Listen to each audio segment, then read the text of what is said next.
आज हम आपको मिलवा रहे हैं एक ऐसी शख्सियत से जो राजनीति में सक्रिय नहीं है, लेकिन जिनकी राजनीतिक सक्रियता के लिए देश की जनता इंतजार कर रही है। हर कोई उनके व्यक्तित्व की दृढ़ता और उनके व्यवहार की मधुरता का कायल है। आज उनसे जानते हैं उनकी ज़िंदगी के कुछ हिस्से, कुछ अनछुए पहलू। प्रियंका जी, आप चुनाव के वक्त ही अमेठी और रायबरेली में क्यों नजर आती हैं? जनता की उम्मीद है कि वो आपको सक्रिय राजनीति में लगातार हमेशा अपने बीच देखें। ये पर्दा कब हटेगा? पर्दा कब हटेगा? मैं राजनीति में मैं बोल चुकी हूँ, कोई पर्दा नहीं है। मैं आना नहीं चाहती हूँ राजनीति में। बहुत खुश हूँ, गृहस्थ हूँ, माँ हूँ और बहुत खुश हूँ। इंदिरा जी ने भी दो जिम्मेदारियां संभाली थी, देश की भी और परिवार की भी। देश भी आपकी जिम्मेदारी है, कांग्रेस की जिम्मेदारी? जी नहीं, कांग्रेस पार्टी की जिम्मेदारी है। सोनिया जी है राजनीति में सक्रिय, राहुल जी है सक्रिय। तो मेरी जब जब ज़रूरत पड़ती है, जैसे अब ज़रूरत है कि कोई परिवार का सदस्य यहाँ है प्रचार करने के लिए, तब मैं आती हूँ। क्या आपको ऐसा नहीं लगता कि महिला आरक्षण का समर्थन करने वाली पार्टी में खुद एक महिला नेता जो सशक्त, सक्षम, सबल है देश को आगे ले जाने के लिए, पर्दे के पीछे रहना चाहती हैं? ऐसा क्यों? बिल्कुल नहीं, सोनिया जी है, सशक्त हैं और सबसे बढ़िया नेता है, महिला है। नहीं, आखिर वजह क्या है कि आप राजनीति में नहीं आना चाहती? इसकी वजह यह है कि मैं खुश हूँ। जो जीवन में जी रही हूँ, उस जीवन से मैं बहुत संतुष्ट हूँ और खुश हूँ। छोटे छोटे बच्चे हैं, पालना चाहती हूँ। मेरी मन की इच्छा नहीं है कि मैं राजनीति में आऊँ। सेवा करने के बहुत तरीके हैं, जो मैं अपने छोटे तरह से जो मैं कर सकती हूँ वो मैं हमेशा करती हूँ। आप परिवार के राजनीतिक फैसलों में भी हिस्सेदारी करती रही हैं। हर बड़े फैसले में आपने अपनी माँ का साथ वो दिया तो है। हर परिवार में होता है। व्यापारी परिवार में अगर कुछ व्यापार के बारे में बातें होती हैं, फैसले होती हैं, तो सब परिवार के सदस्य उसमें शामिल रहते हैं। उसी तरह से हमारा परिवार है। यह है कि हमारे कई सदस्य राजनीति में हैं। जब ज़रूरत होती है, मेरी राय पूछते हैं तो मैं ज़रूर देती हूँ। वो बहुत भावुक क्षण था जब लाभ के पद का मुद्दा उठाया गया था और सोनिया जी ने इस्तीफा दिया था। उस वक्त के हालात के बारे में कुछ हमसे आप शेयर करना चाहेंगे? वो माता जी का अपना निर्णय था।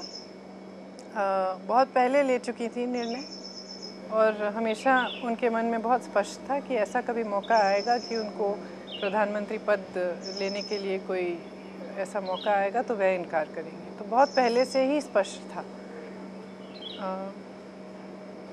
उन्हीं का ही अपना ही निर्णय था। जब ये मौका आया था इस्तीफा देने का, उस वक्त क्या घर का माहौल था? किस तरीके से आपने ये जब 2006 में जब उन्होंने इस्तीफा दिया, दुखी थी थोड़ी, क्योंकि मन को दुख हुआ था उनके। कभी सोनिया जी ने गलत चीज़ नहीं की है, हमेशा अपना धर्म निभाया है, चाहे परिवार के प्रति, समाज के प्रति, देश के प्रति। तो इसलिए जब ये ऐसा मुद्दा उठा तब उनके मन को थोड़ा दुख हुआ, लेकिन इस्तीफा दिया उन्होंने। रायबरेली की जनता ने इतना समर्थन दिया, 5 लाख तक, 4.5 लाख के वोटों तक की बहुमत दी, दिखाया कि इतना समर्थन दे रहे हैं। तो बहुत खुश रही सोनिया जी और जनता ने हमेशा उनका साथ दिया है और यही हमारी खुशकिस्मती है। आपको नहीं लगता कि कैंपेनर्स की कमी है कांग्रेस में? हर जगह पे राहुल जी और सोनिया जी की मांग होती है और दूसरे नेताओं की अपेक्षाकृत कम मांग रहती है। तो लगता है, मुझे तो नहीं लगता। हर कॉन्स्टिट्यूंसीज में आप ही तीनों के बारे में मांग होती है। ऐसी बात नहीं है। मैं तो इन्हीं दोनों में हूँ। बाकी में तो सोनिया जी है, मनमोहन सिंह जी हैं, राहुल जी हैं और तमाम नौजवान नेता हैं जो देश भर में घूम रहे हैं। और बहुत बुजुर्ग अनुभवी नेता भी हैं, वरिष्ठ नेता भी हैं जो घूम रहे हैं। प्रणब मुखर्जी चुनाव प्रचार कर रहे हैं, तो प्रचारक तो बहुत हैं। पिछली बातचीत में आपने संगठन में होने वाली कमियों की बात की थी। क्या इन 5 वर्षों में कुछ हालात किस हद तक बदले? मेरे ख्याल से जो अब हो रहा है कि चुनाव हम अकेले लड़ रहे हैं, इससे संगठन में ज़रूर परिवर्तन आएगा। ये अभी एकदम नहीं दिखेगा, लेकिन भविष्य में ये बहुत अच्छी चीज़ होगी, क्योंकि कार्यकर्ता में वो थोड़ा सा जो जोश कम हो जाता है गठबंधनों से, वह जोश अब बरकरार रहेगा और कोशिश ज़्यादा होगी। और इस चुनाव के बाद ही मेरे ख्याल से संगठन मजबूत बनेगा। ये जो कम मतदान हो रहा है प्रियंका जी, क्या आपको नहीं लगता पॉलिटिक्स में लोगों की बेरुखी बढ़ती जा रही है, लोगों की दिलचस्पी कम होती चली जा रही, जो इन अवसरवादी गठबंधनों की वजह से? देखिए, मैं पूरे देश में तो घूम नहीं रही हूँ। अपने क्षेत्र के बारे में ये कह सकती हूँ ज़रूर कि आपने देखा कितनी गर्मी है। बहुत ज़्यादा गर्मी है और इस समय शादियां भी बहुत रहती हैं, तो लोग दूसरी चीज़ों में भी शामिल होते हैं, दूसरे कार्य होते हैं, कटाई का भी मौसम है, तो शायद ये सबसे अच्छा समय नहीं है चुनाव के लिए इन क्षेत्रों में जहाँ पे कटाई है, जहाँ पे गर्मी है, क्योंकि मुश्किल परिस्थितियाँ हैं, लोगों को काम करना है, सुबह पूरे दिन काम करते हैं, थक जाते हैं, फिर धूप होती है बहुत। कुछ पार्टियां यूपी के साथ सत्ता में रहीं जो अचानक छिटक करके अलग हो गए, तो इसे क्या ब्लैकमेल समझा जाए कांग्रेस के साथ? देखिए, जो चुनाव के बाद ही देखा जाएगा कि क्या स्थिति होगी और किसके साथ गठबंधन करना है। जहाँ तक मेरी समझ है तो कांग्रेस पार्टी ने कहा है कि जो भी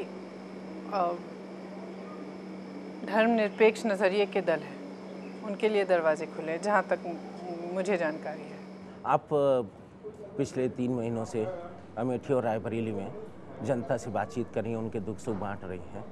ऐसी स्थिति में जब आप खुद बांग्लादेश से माइक्रो फाइनेंसिंग के बारे में जानकारी इकट्ठा करके आई हैं, तो आपको कहाँ कमी नज़र आती है कि ये इस तरीके की अच्छी योजनाओं का अमल हमारे यहाँ सही तरीके से क्यों नहीं हो पाता? हमारे 2 क्षेत्र में तो पूरी तरह से है। हमारे 2 क्षेत्रों में एक जो राजीव गांधी परियोजना है, महिला विकास परियोजना, उसके द्वारा अमेठी क्षेत्र में ही सिर्फ 2 लाख महिला इस कार्यक्रम में शामिल हैं और उनका विकास हो रहा है इसी के द्वारा, और बहुत खुश हैं। जहाँ जहाँ मैं गई मीटिंग में, वहाँ समूह की महिलाएं थीं, छोटे छोटे व्यापार शुरू किए हैं उन्होंने, नए नए काम कर रहे हैं, किसी से कर्ज नहीं लेना पड़ता, ब्याज नहीं देना पड़ता, तो बहुत खुश हैं। और वह कार्यक्रम रायबरेली में भी शुरू है, तो हमारे यहाँ तो बहुत अच्छी तरह से चल रहा है। आप अपनी सभाओं में जातिवादी राजनीति का मुद्दा उठाती रही हैं और लोगों से जाति के आधार पर वोट न देने की अपील करती रही। ये जो यहाँ की जातिगत राजनीति है, क्या इससे कांग्रेस की जो ज़मीन थी उत्तर प्रदेश, उस पर असर पड़ा है? और इसको काउंटर करने के लिए हम लोग क्या असर तो ज़रूर पड़ा है, और मैं समझती हूँ कि जो विकास करने वाली पार्टी है, जो सचमुच देश की भलाई चाहती है, वो समान दृष्टि से सब देशवासियों को देखने वाली पार्टी है। तो जब समान दृष्टि से देखेंगे, चाहे किसी भी जाति, किसी भी धर्म के लोग हों, तभी समान दृष्टि से आगे बढ़ पाएंगे। और जब तक ऐसी पार्टियां हैं जो फूट फैलाने वाली पार्टियां हैं, जो सांप्रदायिक जैसे पार्टियां हैं या जातिवाद फैलाने वाली पार्टियां हैं, तब तक जनता में अलगाव फैलता है। तो अलगाव के फैलाने से फिर विकास में रुकावट आती है, और जब तक जनता साथ रहती है, इकट्ठी रहती है, तब तक जनता भी अपनी शक्ति को ज़्यादा प्रकट कर सकती है, और अपनी शक्ति को प्रकट करने से, इस्तेमाल करने से ही जनता परिवर्तन अपने देश में, अपने भविष्य में ला सकती है। आप बहुत अच्छी हिंदी बोलती हैं। आप कहीं आप उन लोगों को जवाब तो नहीं दे रही जो सोनिया जी की हिंदी? सोनिया जी की हिंदी बहुत बढ़िया है, बहुत बढ़िया हिंदी है। जितनी बढ़िया मैं हिंदी बोलती हूँ उतनी हिंदी आपके आगे परिवार में हिंदी के यही? मैं तो जब तक मेरे बच्चे स्कूल गए तब तक मैंने सिर्फ हिंदी में बात की उनसे। स्कूल जाने पर ही अंग्रेजी बात करने लग गए हैं अब। धन्यवाद प्रियंका। बहुत बहुत धन्यवाद। तो आज हमने प्रियंका गांधी के साथ उनके निजी जीवन से जुड़े कई अनुभव और उनके राजनीतिक विचार बांटे और उनसे कुछ जानने की कोशिश की। अगले अंक में हम हाजिर होंगे एक नई शख्सियत के साथ।